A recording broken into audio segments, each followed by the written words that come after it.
Welcome back to the 2022 Engen Pitch Polish competition with me, your host, Rems Mabote.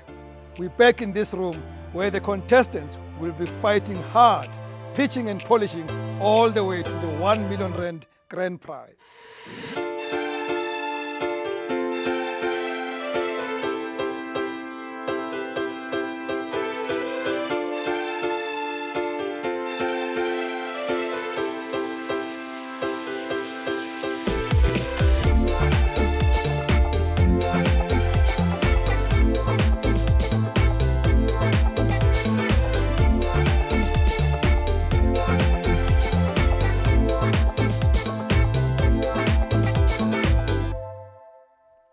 Last week, we saw the pitches of our first two contestants from the red group, Lucky Mnigati and Mohammed Bulbulia. And I have to say, I was really impressed with both of them.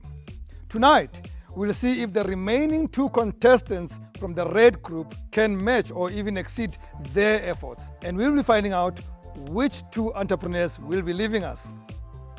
On a more positive note, we'll also be giving away another great prize to one of you. So make sure you stay glued to your screen for that. First though, I'd like to say a big thank you to all of our sponsors. Without them, none of this would be possible. Thank you to Engen Petroleum, our title sponsor, to Nedbank, our gold sponsor, to RaceCorp, our program organizers, to the Business Exchange, our venue sponsor, and to the Meslo Hotel in Sentin, our contestant accommodation sponsor. And speaking of the Meslo, I spent a little time there with our contestants earlier. So folks, I'm gonna share with you lessons on dealing with, I would say, stakeholders. I've been told to speak about media because that's my business. I've been in the media business for 31 years. But I think beyond media, I'd like to talk about customers, stakeholders, media, because these guys are all the same. For you to make your business work, you need all these people around you. And some of them could be your suppliers. The most important are your customers. So I think there are 4 things that you need to know about how to deal with media, customers, stakeholders. And these things I have learned over the years. Some of them through my failures. The first one, the first principle is truth. Always tell the truth. However uncomfortable, always tell the truth. The problem with lies is that they have short legs. You are going to forget your own lies. So tell the truth. If you can't deliver on time, tell them so. If there's a delay, tell them so. If you can't pay them better, tell them so. They told me they couldn't pay me better, that's why I'm here. At least I know the truth. They couldn't pay me better. Tell the truth all the time. The second one, probably for me the most important one, is attitude. We walk into spaces as lame ducks, as people waiting to be destroyed by others. We go to people and we sell our business and say, please support me. What nonsense is that?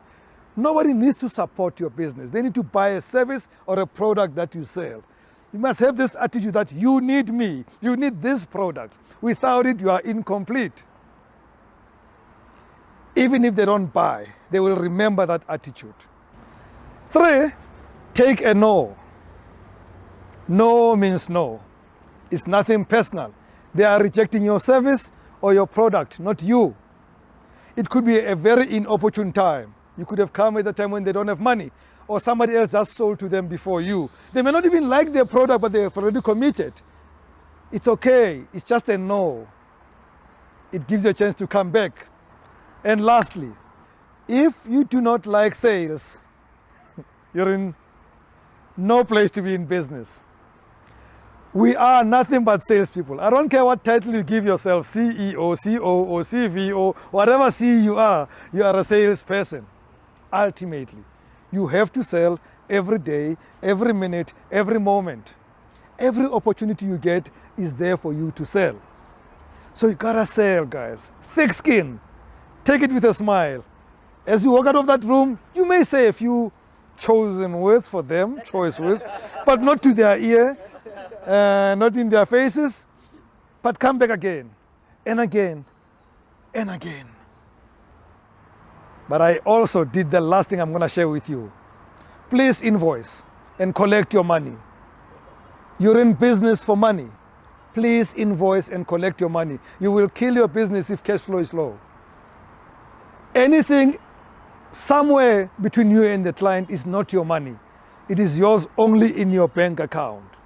Get your money in the bank and don't spend it badly. Such an interesting group of entrepreneurs and such a wonderful variety of businesses. I think this year's competition is shaping up to be truly epic. It's time to introduce our third contestant from the red group, all the way from the Eastern Cape. Please meet Sonobile Daza, who is owner of Chevy Chase Wildlife Farm. Good luck, Sonobile. Hello, everyone. Sonobile, welcome. Are you ready for your pitch? Yes, I am, sir. All right. Sonobile. 5, 4, 3, 2, 1. Pitch and polish. Hello, everyone. This is Sonobile Daza from Chevy Chase Wildlife. Chevy Chase Wildlife is based in Chevy Chase in Mount Fletcher in the Eastern Cape. I'm going to tell you about my spring water division. There's a game breeding and there's a spring water, and I produce the mineralic crystal spring water, and I'm producing drinking water for tourism sector and hospitality industry, as well as a retail. And we are solving a problem of the scarcity of bottled drinking water. And why we are so different from the rest is because our waters are natural and have a 0.1 megagrams of chlorine. And secondly, we had a permit from Department of Water and Sanitation to sell 15,000 of liters of water for 15 years. And I'm here to seek investors to purchase the purification machine, as well as the printing label machine, as well as to build this.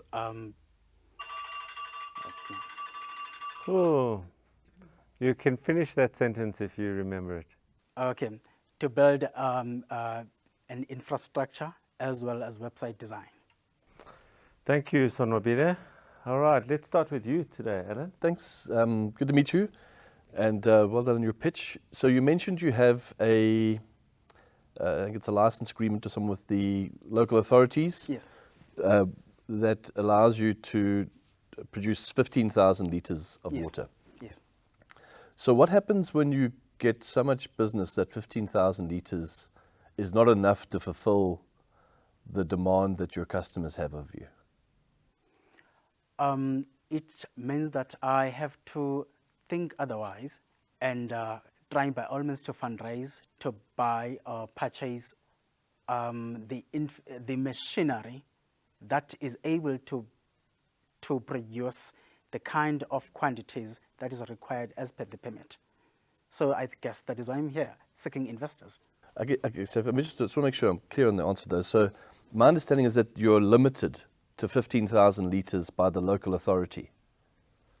Do I understand it right? Yes, per day. Per day? Yeah, per day. So I guess the question still stands. Once you've reached that capacity that the authorities are allowing you to extract, and let's say your clients demand now 20,000 litres a day from you, how will you produce the other 5,000 litres? Will the local authority give you approval to draw more? I mean, how will that work? Then it means that I have to get back to the authority and to seek a more additional or kind of amending the law. Yes, yes, in order to deliver to the customer. Okay, Yes. Thank you. Valela. Sonobile, great meeting you. Thank you for your pitch. What's your why? Why do you want to do this? What drives you to be here and to be seeking to grow this business? Thank you. Being in wildlife ranging, being so fascinated about wildlife, and I had to diversify my thoughts. and not to go to the bank or awaiting the delaying of government grants, but to think outside the box and create something that could generate funding, which is spring water, but that needs machinery. And that is why I said, okay, let me go and ask or seek for investments elsewhere, especially to private businesses like yourselves. Thank you. Thank you for that. I think perhaps you didn't understand the question. What I want to understand is why you want to sell water. Why not biscuits? Why water? Why are you in this business? Okay. I have vast of waters and the property, lots, and we are the persons that are in the area, even in the region, the Eastern Cape Highlands. We have plenty of water. We never ran out of water, and so we wanted that to be available to everyone, especially to urban areas. And the quality drinking water, not just water or tap water, the quality drinking water to be available to as many people as possible. Thank you. I guess, yeah. So Nobile, just quickly, Chevy Chase, is that an area? Because that's an actor, right? Right? So explain the Chevy Chase name. Chevy Chase is an area. It's actually a village, a closer village. But ironically, it has an English name. Yeah, It's got nothing to do with the actor.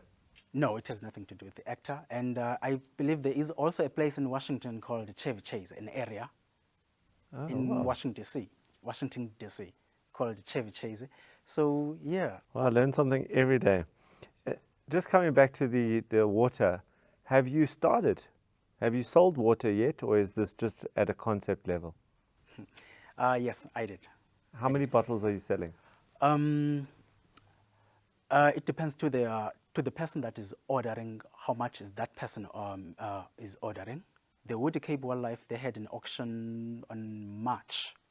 Yes, they started to order about 350 waters. So a well-established company, yeah. And you supplied that? Yes, I did. Okay. So Nobile, thank you for your pitch. You may leave. Thank you. Thanks a lot, sir. Thank you. It's a tough one, eh? Not really. It's not a tough one. I think it wasn't enough there for me. I don't think he really addressed the questions. I'm still not clear how much volume he's moving, and is this a means to an end? So he'll go back and ask for more fundraising if he grows. So there's no sense that this is a business he's starting and wanting to get a kick to get it sustainable. Yeah, no. Yeah, I mean, I'm not sure. I mean, so there was like no sense of the numbers. Yeah. So we know he's fulfilled what sounds like a couple of small orders, but I have no idea how this works out. You know, but like there's so many questions around, you know, packaging, distribution. You know, what's the selling price? What's the cost price? So we don't have any of those type of insights. So it's very difficult. Just from my perspective, I felt his passion was definitely more the wildlife. Yeah, that's who he Came is. across, yeah. Yeah, that's his love, and this was used to sustain him. You know, yeah. Let's mark. Songs, congratulations. Right. 2 questions for you. Okay. What went right and what went wrong in that room? All right, Kim. What went right, I think, were the questions and the answers. And I think I was much more relieved on that. But on what went bad, I think what was my initial presentation, I think I had some kind of a fright when I was trying by all means to present, to give it all. But I think I had some kind of a nervous, yeah. It's normal. If the questions and answers went well, then you should have done well. I guess. I like that. I guess. Well, look, good luck. I think that they heard you. If they don't have many questions, it's a good sign. Okay. All right, okay. We shall see. We shall see on that. And yeah, but I will trust any decision that will come from them. Well done, buddy. Thank you. All the best. Thanks a lot. Right now, though, it's time for our viewer prize giveaway. And I'm sure you'll be very excited to hear that tonight we're giving away another Take a Lot voucher worth 5,000 Rand. Sonabile's business has two divisions. Which one did he choose to focus on in his pitch? Sonabile's business has two divisions. Which one did he choose to focus on in his pitch? We'll post the name of the randomly drawn winner on our Facebook page before 5 o'clock tomorrow afternoon. In the meantime, let's get back to the pitching action. Meet Claire Lewis, the owner of Katanimate Animation Studio, and our second contestant from KwaZulu-Natal. Go get them, Claire. Hello. Hi there, Claire. Hello. How are you doing today? I've been better. You've been better. Are you a little nervous? Definitely nerves in there, yes. Okay. If I was in front of Bulela and Alan, I'd also be nervous. No, not that bad. Claire. 5, 4, 3, 2, 1. Pitch and polish. Hi, my name is Claire Louis and I'm the owner of Katanimate Animation Studios. We are a 3D animation studio based in KZN Film Commission offices in Durban. We've recently completed our first short film and we are presently in production on these two animated TV series. I'm happy to say that both have written commitments from broadcasters, one local broadcaster and one international broadcaster. Our projection over the next 4 years is 18 million rand, and our capacity is 14 animators, and we've built a network of online animators that we contact as we need. We've funded all our projects so far with film funding and grant funding from various funds and government grants for the equipment that we needed, which is basically the computers. But the great difficulty was in finding staff. We couldn't find qualified animators at a cost, at a price that we could afford. So we quickly realized that we're going to have to train them. So over the past few years, we've developed an internship program that runs over 2 years. The first year is funded by MixSETA, partly, and then as their skills develop, we top up their salaries. And at the end of it, they're guaranteed work on one of our series, or they go on to create their own businesses, as some of them have done, or they move to other studios. And our goal is, honestly, is to have our own space. We need it. Claire, you got caught by the bell there. Yeah. Sure. All right, Bulela. Thank you, Claire. I'm glad to see someone filling this gap. I know how expensive animation can be, especially on the client side. What I'd like to understand better is the funds, and I think that's what you were going into when you ran out of time. Yes. How would you use those? The 650,000 Rand, we would leverage because there's a fund called the South African Emerging Black Filmmakers Fund. And with that 650,000 Rand, that would be the deposit to unlock almost 2 million Rand worth any funding just for equipment. Because with the government funding, you're not allowed to use any of it for equipment or hardware. You can only use it for artist fees, for your overheads and that. So that's been one of the barriers for us to scale the way we need to, because these series are coming and we need to grow much quicker. Does that answer it? It does, thank you. Okay. I'd just like to understand a little bit more about how the 650 unlocks the 2 million. So could you Yes. maybe just unpack that in a little bit more detail? Yes, there's this fund from the Department of Trade and Industry and Competition called the South African Emerging Black Filmmakers Fund. We are allowed to apply for 5 different projects and then it stops. But one of the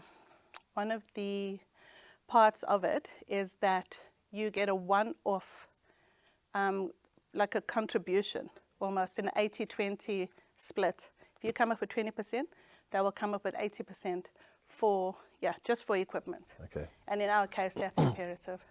And how assured is that? Because I mean, then I think the gist of this 650 is that it's almost like the key that unlocks the sort of bigger picture for you guys. How assured is that access to that 2 million if you have got these funds? Is it sort of a fait accompli, or is it still a process that has risk of not playing out the way you'd like it to? I mean, everything has a risk of not playing out the way you want. That's what I've found with all the different funds we've been applying for. But with this Emerging Black Filmmakers Fund, we've applied for it already, so we know where the gaps were, and we've just been filling them in the last month and a half. So we will be applying again very soon, in a few months. But it would be, that could be something that we would apply for with the second TV show. So I do understand that it'll only be months, most likely, if we find out if we get it or not. Yeah. But it is something that we worked into our projection and our plan. Great, thanks. Yeah. Claire, from our side, a couple of questions. First of all, let's start at the skills shortage. A great initiative to build your own skills. But what's the retention like? Because, you know, there's a big expense to educate people, and if you have 100% attrition over 2 years, then you're just educating people to move off. What percentage are you keeping? Right, the very first time we did it, that's exactly what happened, because we didn't have the follow-up project immediately. Yeah.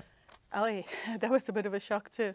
But with the second lot that we've had from last year and from this year, as long as we got the TV show for them, most of them will stay, because I've been very careful to select people who are from KZN and from Durban. So most likely those are the ones who will stay at least for about 4 years. Okay. Because it does take 2 years to get an animator to a point where they are actively contributing, they can lead a team. Before it took us 18 months to train them. Okay. Now we've got it down to 6. We have to keep it quite short. If I listen to your story around all the grants that you're receiving, and you hear at Engen Pitch Polish, you know, looking for another 650, the big question that goes on in my mind is this business sustainable without grants?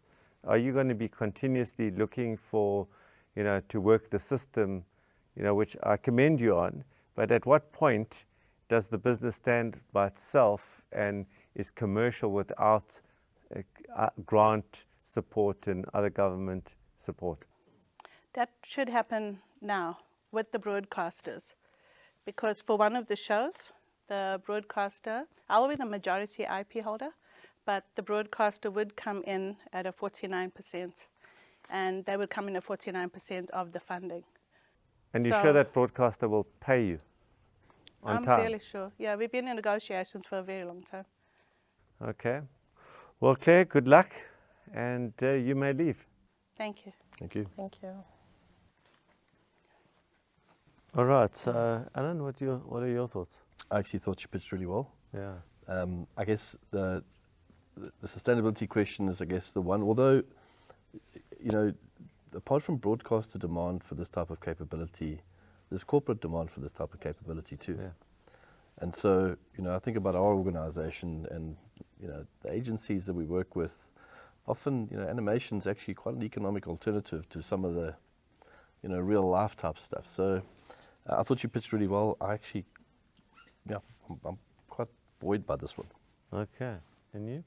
I do tend to agree with Ellen. I think it's there's a definite gap for it in the market. Animation can really break budgets, and I think the more skilled animators there are in the market, the better. I just wasn't comfortable in terms of the sustainability part, or that she had fully thought through how to avoid the attrition issue. But I think perhaps with the right support, it could get there. It's definitely a required gap filler. Yeah. Great. So let's go to scoring, and let's see if she makes it through. Claire, congratulations. But I Thank must you. say this, it has to be hard to sell your kind of business to anybody, isn't it? Absolutely. And one of the first things we learned is animation is so broad that if you do not have something to show, yeah, people have no idea what you're talking about, or the amount of time that it takes to get just 1 minute of animation on screen.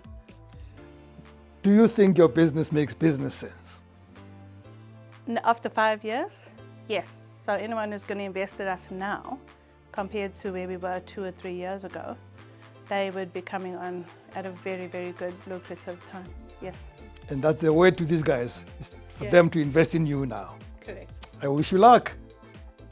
Judges, we are finally underway. Congratulations, the red group is done. What is the one thing that contestants really never get about such pitches? I think it's the thing is that 90 seconds is not a great deal of time. And it's almost like, there's perhaps a little bit at times focus on one area at the expense of addressing other areas. So, in a couple of pitches we've been involved in today, we've battled to get really a full picture. Not that you can do justice to everything in 90 seconds, but I think there's certain key things that you got to touch on. And for some people that was lacking this morning. I do agree with Ellen, and I think those key things for me would be why this is needed and how it would work, and what's different about it to anything else that's in the market. From my perspective, that and the difference between pitching to investors and pitching to a client. And I think, when you're pitching to a client, it's more about the product. When you're pitching to investors, you want to reassure them that their money is going to get a return. I wasn't feeling that today. Thank you very much, judges. I'm truly excited. Now, like me, I know you cannot wait to find out how the esteemed judges have decided. The contestants are going to come in and they will find out who stays and who leaves.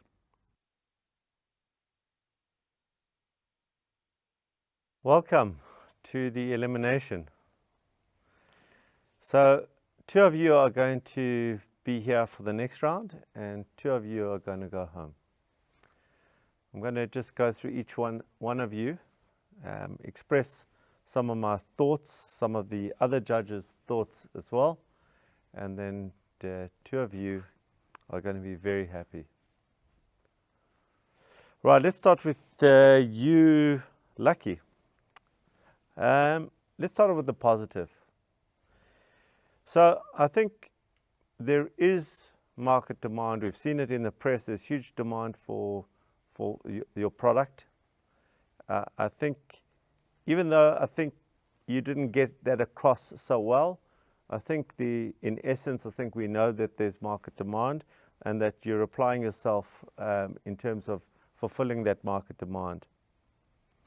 I think it's very clever the way that you're using the people who own the properties as in a partnership, as opposed to that capital outlay. I think that's a very smart move, and that means that you're going to have to be a very good salesperson to convince them that their return over the time is going to be worth reducing the value of their property in the long run.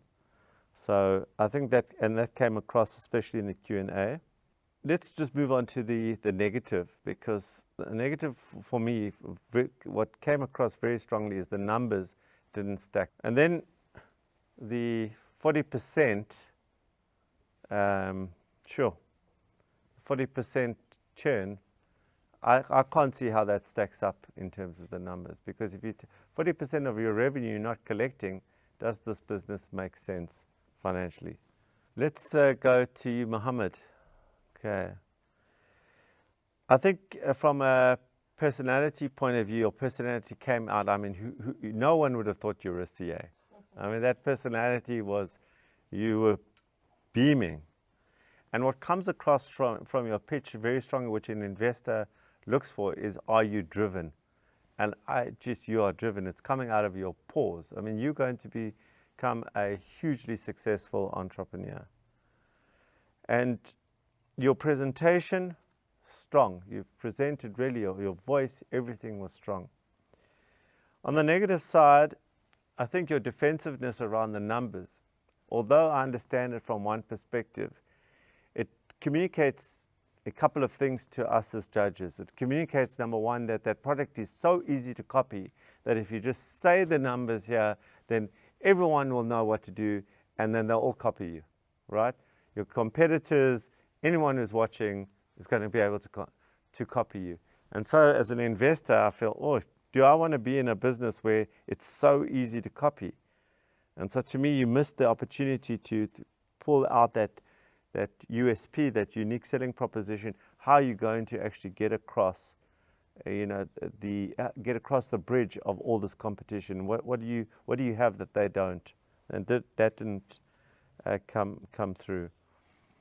And then, by not revealing the numbers, my question to you in your pitch was, so do we just believe you, Okay? And of course, you know we're going to check the numbers, but do we just believe you? So make it very hard for us to make a decision on whether this is a good business or not, whether we want to invest. And you had one shot at it. Sonwabile, you know, you came in here as somebody who was from a wildlife environment and then sort of pitched around water. And even while you were pitching in the Q&A, what came across was that you were passionate about animals, not about water. And I think that's where you were pushing, you know. The why. The why. I think it came across, it was so apparent that this is sort of a means to an end and not the end in itself, the end in itself being, you know, the wildlife business. So the question is that why this particular business? Because what we understand as investors is that if you're not passionate about it, it's never going to ever take off. So we were very concerned about that. The other positive for us was how you were creative in solving the problem. There's a problem here, and you were highly creative in saying, instead of saying, oh, woe is me, you actually went out and were proactive and tried to solve a problem with a resource that was available to you. So that was a hugely positive thing. But the numbers. You didn't know the numbers, and as investors, we want to know the numbers. Claire, you came in quite nervous, but you actually delivered a very good pitch, I think. What I particularly enjoyed was how simple your use of cash was. You say, I'm going to use the 650,000 Rand for this. It was quite simple, so I understand what I'm in for and what the possibility of success is there.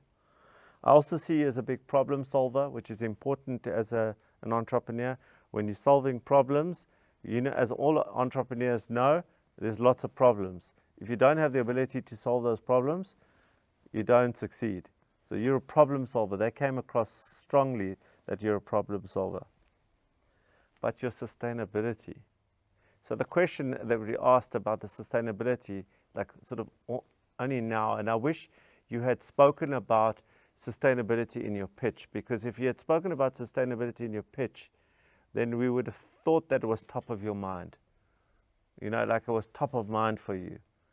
So that didn't come across. It was only sort of uncovered when I asked the question around sustainability that you said, oh, and now we'll be sustainable. Whereas I think you missed a huge opportunity to bring that into the pitch. So that's the feedback, and now the horrible part where we have to choose which two of you are going home and which two are staying.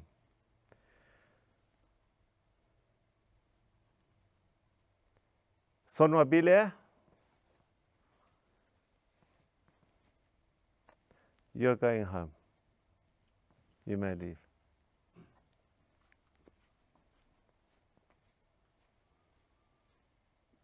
Lucky, you're staying. Thank you. Claire,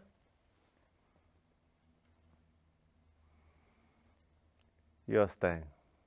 Mohammed, you're leaving. Thank you. Okay. Thank you. Congratulations, Yeah. the two of you. Next round's going to be even tougher. Be prepared, take the feedback, incorporate it. You've got 2 minutes next time. Make sure you do a good job. You may leave. Congratulations. Thank you. Oh my gosh. Well done, Lucky and Claire. And I'm very sorry to say goodbye to Mohammed and Sonwabile, who were great contestants. I know they will go on to achieve great success in business, and I wish them all the best as they continue their entrepreneurial journeys. And that's all she wrote for tonight's episode. Please join me again next Tuesday night at 7 o'clock when we'll find out more about what our contestants have been learning, and also watch the first 2 pitches from the Blue Group. See you then.